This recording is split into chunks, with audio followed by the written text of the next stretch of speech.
नमस्कार। बिहार में विशेष गहन पुनरीक्षण एसआईआर जो चुनाव आयोग करा रहा है उसे लेकर खूब शोर हो रहा है। कल तो एक बहुत बड़े कार्यक्रम का आयोजन भी किया गया, विरोध प्रदर्शन मार्च निकाला गया जिसमें राहुल गांधी, तेजस्वी, वामपंथी दल ये सब लोग मौजूद थे और इन सब का ये कहना था कि साहब बीजेपी यहाँ पर चुनाव को चुराना चाहती है और यहाँ पर जीत दर्ज करना चाहती है वो लोगों के वोट काट कर। हालांकि यहाँ पर ये बात इनको ये बात समझ में नहीं आ रही है कि यहाँ पर बीजेपी पिछले कई साल से सत्ता में है, चाहे वो नीतीश कुमार के सहयोग से ही हो, लेकिन उन्हें इस तरह का काम करने की क्या आवश्यकता है, जबकि सारे समीकरण ये बता रहे हैं, सारे आंकड़े ये बता रहे हैं इस समय कि जो भी सर्वेज वगैरह आ रहे हैं कि आने वाले चुनाव में भी बीजेपी और जेडीयू की सरकार यहाँ पर बनने वाली है। तो इसके बावजूद भी इन्हें ऐसा क्यों लग रहा है कि यहाँ पर जो एसआईआर है यानी कि स्पेशल इंटेंसिव रिवीजन, इसकी वजह से क्यों यहाँ पर इतना बवाल मच रहा है। तो इसे कुछ इनके पास लॉजिक है नहीं, केवल इनके मन में अपनी हार की आशंकाएं अभी से प्रबल हो गई हैं। तो वो होता है ना कि जब कोई क्लास का कोई बुद्धू बच्चा होता है और उसे लगता है कि तेरे नंबर सही नहीं आएंगे तो वो इस तरह की प्रॉब्लम कहना शुरू कर देता है, घर वालों के सामने ये बताने लगता है कि आज तो मेरा जो क्वेश्चन पेपर था वो आउट ऑफ बॉक्स आ गया, आउट ऑफ सिलेबस आ गया, इस तरह की बातें बताने लगता है, बहाने मिलाने लगता है। लेकिन दूसरे बच्चे भी तो हैं, वो कैसे पास हो गए, उन्होंने कैसे अच्छे नंबर हासिल किए, ये कोई नहीं जानना चाहता। और देखिए कुछ और लोग भी हैं जो देखा देखिए अभी से स्यापा मचाने लगे हैं। इनमें सबसे प्रमुख हैं ममता बनर्जी। बिहार के बाद लगता हुआ स्टेट है पश्चिम बंगाल, और पश्चिम बंगाल में लंबे समय से घुसपैठियों का, बांग्लादेशी घुसपैठियों का, रोहिंग्याओं का मामला प्रकाश में आया हुआ है। सब जानते हैं कि सबसे ज़्यादा बांग्लादेशी घुसपैठिए पश्चिम बंगाल में हैं और उनके वोट भी बने हुए हैं, पैन कार्ड भी बने हुए हैं, आधार कार्ड भी ममता बनर्जी ने बनवाए हुए हैं। उस पर कोई काम करने के लिए राजी नहीं है और ममता बनर्जी के मन में ये बात भी आ गई है कि भाई अगर ये वाला जो एसआईआर है, स्पेशल इंटेंसिव रिवीजन, ये अगर यहां पर भी किया गया विशेष गहन पुनरीक्षण, तो यहां से भी बहुत सारे लोगों के वोट कटेंगे।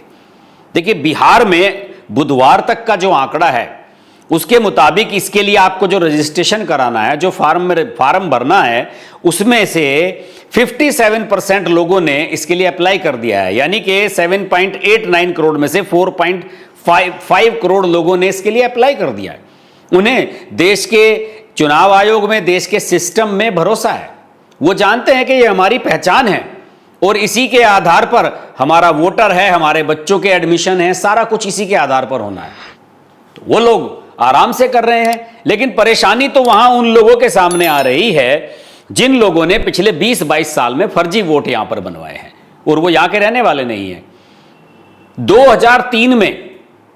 2003 जब यूपीए फर्स्ट की सरकार भी नहीं बनी थी, जब अटल जी की सरकार थी केंद्र में, उस समय बिहार में इस तरह का गहन पुनरीक्षण हुआ था मतदाता सूचियों का। और इसका सिर्फ एक उद्देश्य है, इलेक्शन कमीशन कह चुका है कि सटीक और विश्वसनीय मतदाता सूची बनानी है। जो मर गया या छोड़कर चला गया उसके नाम काट दिए जाएं, जो इलीगल वोट बनवाए हुए हैं वो काट दिए जाएं, जो बिल्कुल वैध वोटर हैं केवल वो ही इसमें बचे रहें। हमारा सिर्फ और सिर्फ उद्देश्य है। लेकिन ममता बनर्जी कह रही हैं कि ये एनआरसी है, national register for citizenship. NRC और सीए का विरोध आप जानते होंगे कुछ साल पहले कैसे हंगामा मचा था, और उसका भी एकमात्र उद्देश्य यही है कि केवल जो हमारे देश का नागरिक है वही हमारे देश का नागरिक रहे, वही यहाँ की सुख सुविधाएं ले, बाकी वो हमारे देश पर और हमारी अर्थव्यवस्था पर बोझ ना बने। अगर कोई आज विदेशी घुसपैठिया, सब लोग जानते हैं कि कई करोड़ घुसपैठिए हैं भारत में और अलग अलग राज्यों में छिपे हुए हैं, कोई तमिलनाडु में है, कोई कर्नाटक में है, कोई केरल में है, सब जगह छिपे हुए हैं। और ये ज्यादातर मैं आपको बताऊं जो गैर बीजेपी शासित राज्य हैं वहां पर सबसे ज्यादा घुसपैठिए फले फूले हैं। उत्तर प्रदेश में नहीं मिलेंगे आपको इतने घुसपैठिए, मध्य प्रदेश या राजस्थान या गुजरात में भी नहीं मिलेंगे। लेकिन जहां पर बीजेपी की सरकारें पिछले 10-15 सालों में नहीं रही हैं वहां पर ये खूब गए हैं और जानते हैं कि वहां पर इनको राजनीतिक शरण मिलती है। ममता बनर्जी के सामने भी यही प्रॉब्लम है। वो जानती हैं कि अगर सही मायनों में यहां पर हुआ तो क्या होगा? आंकड़ा आया है साफ कि 2002 से लेकर अब तक, यानी कि पिछले 22-23 साल में पश्चिम बंगाल में मतदाताओं की संख्या में 62%, यू कैन इमेजिन, 62% से ज्यादा की बेतहाशा वृद्धि हुई है। अब किसी राज्य में 20 साल में 62% वृद्धि कैसे हो गई, जबकि वहां की जन्म दर भी इतनी नहीं है। अगर उस जन्म दर को भी पार करके बच्चे वहां पर पैदा हुए हों, उसके बाद भी इतने मतदाता नहीं आ सकते। और वैसे भी 2002 के बाद जो बच्चे पैदा हुए होंगे उनमें से तो बहुत सारे लोगों की वोटें अभी बनी भी नहीं होंगी। तो इस हिसाब से जो जन्म दर है, बच्चे पैदा हो नहीं रहे हैं, उससे ज्यादा वोटर बन रहे हैं, यह बड़ी समस्या है। और ममता बनर्जी इसी से घबराई हुई हैं। पिछले 23-24 साल में ऐसे भी बहुत सारे लोग हैं जो पश्चिम बंगाल छोड़कर बाहर चले गए। अब वो यहां नहीं रहते, दूसरे राज्यों में चले गए, दिल्ली आ गए, मुंबई चले गए, कहीं भी चले गए, जॉब करने लगे, या स्टेट को ही छोड़ दिया, बिहार चले गए। उनके वोट भी तो कटने चाहिए, उनके वोट कट नहीं रहे हैं। उनके वोट कटने के लिए इस तरह का SIR, विशेष गहन पुनरीक्षण आवश्यक है, लेकिन वो हो नहीं रहा है यहां पर इतने सालों से। दूसरे, जो लोग मर गए हैं उनके नाम नहीं कटे हैं। ऐसा तो सभी स्टेट्स में है। ये जो बातें हैं केवल बिहार और बंगाल के बारे में नहीं है, बाकी स्टेट्स में भी है, लेकिन बंगाल में अप्रत्याशित है 62% वोटर्स का पिछले 20-22 साल में बढ़ जाना। और मैं आपको बता दूं कि जब यहां पर वाम दलों की सरकार थी तो उस समय ममता बनर्जी ने भी यह मुद्दा उठाया था पार्लियामेंट में, जब वो लोकसभा की मेंबर हुआ करती थी। और जब उनकी बात नहीं सुनी गई थी तो कागज जो है वो स्पीकर की तरफ उछालकर फेंक दिए थे और रोते हुए संसद से बाहर आई थी ममता बनर्जी।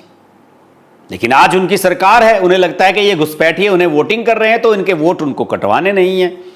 बंगाल में प्रवासी मजदूरों की भी कमी नहीं है, जो दूसरे स्टेट से आ जाते हैं, बिहार से जाकर वहां पर मजदूरी कर रहे हैं, जिनके उधर लगते हुए इलाके हैं, उनके पास प्रमाण पत्र नहीं है। क्योंकि इसमें पुनरीक्षण में आपको 10-11 चीजें दिखानी है, या तो आप आधार कार्ड दिखा दो, पैन कार्ड दिखा दो, वोटर आईडी, ड्राइविंग लाइसेंस दिखा दीजिए, कोई बिजली का बिल हो, इस तरह के 10-11 इसमें विकल्प हैं, वो सारे के सारे आप दिखाइए। और अगर वो भी नहीं है तो फिर माँ बाप का भी वेरिफिकेशन है कि हाँ ये मेरे माता पिता हैं, इनके पास है सारे डॉक्यूमेंट्स, इनके माध्यम से मैं वेरीफाई अपने आप को करा सकता हूं, ये भी इसमें विकल्प है। लेकिन इस बात से भी ममता बनर्जी घबरा रही हैं। और टीएमसी के एक नेता का बयान में देख रहा था, ममता बनर्जी के नेता का बयान में देख रहा था, उनका कहना है कि अगर जिस प्रकार का पुनरीक्षण बिहार में हो रहा है, इस प्रकार का बंगाल में हुआ तो 4 करोड़ वोटर कम हो जाएंगे। अब आप कल्पना कीजिए कि कितने भारी संख्या में घुसपैठियों के और अवैध मतदाता पहचान पत्र यहां पर बने हुए हैं, मतदाता सूचियों में उनके नाम हैं। और ये सारे के सारे जो आईडी हैं, ये ममता बनर्जी की सरकार ने टीएमसी के नेताओं ने बनवाए हैं। इन घुसपैठियों के आधार कार्ड भी बनवा देते हैं, पैन कार्ड भी बनवा देते हैं, वोटर कार्ड भी बनवा देते हैं। ये हिसाब है इन सब लोगों का। तो ममता बनर्जी के लिए 2026 का जो विधानसभा चुनाव जो अगले साल की शुरुआत में होने वाला है, इन दिनों तो हो भी चुका होगा यह चुनाव, 8-10 महीने मुश्किल से बचते हैं। यह चुनाव बहुत बड़ा चैलेंजिंग है। और निश्चित रूप से आप जान लीजिए कि जैसे ही बिहार का यह काम निपटेगा पुनरीक्षण वाला, ये तो 1-2 महीने के अंदर निपट जाएगा, यहां नवंबर में चुनाव है, उसके बाद शुरू हो जाएगा पश्चिम बंगाल का, असम का, जहां जहां अगले राज्यों में होने हैं, या केरल में या तमिलनाडु में, वहां पर भी होगा, निश्चित रूप से होगा। और उससे ममता बनर्जी की हवा खराब है। उन्हें लग रहा है कि अगर ये वोटर कटेंगे तो सिर्फ और सिर्फ मेरे कटेंगे। हालांकि इसमें भाजपा के भी कट सकते हैं, सबके कट सकते हैं, कोई ये पूछ के नहीं किया जा रहा है कि आप किसको वोट डालोगे, लेकिन अवैध वोट आपने बनवाए हैं सबसे ज्यादा, तो आपको ही आशंका है कि हमारे कटेंगे। और लोगों को कई बार यह भी लगता है कि लोकसभा चुनाव में इस बार टीएमसी का प्रदर्शन बढ़िया रहा पश्चिम बंगाल में, लेकिन कांग्रेस का प्रदर्शन हरियाणा में भी बढ़िया रहा था, महाराष्ट्र में भी एमवीए के प्रदर्शन बढ़िया रहा था, लेकिन इन दोनों में जब विधानसभा के चुनाव हुए तो बाजी पलट गई। ये मत समझिए, ये मत समझकर बैठ जाइए कि जो कुछ लोकसभा चुनाव में हुआ था वही विधानसभा चुनाव में होगा। और यही चिंताएं ममता बनर्जी को सता रही हैं। अभी बीजेपी ने अपने नए अध्यक्ष भी बनाए हैं, वहां के सामिक भट्टाचार्य, जो राज्यसभा के सांसद भी हैं। और बीजेपी निश्चित रूप से इस बार भी चुनाव पिछली बार की तरह आक्रामक लड़ेगी ही। वो हर जगह आक्रामक तरीके से लड़ती है, युद्ध स्तर पर लड़ती है। तो ममता बनर्जी के सामने आर्जिकल मेडिकल कॉलेज का मामला भी है, एंटी इनकम्बेंसी भी है इतने सालों की।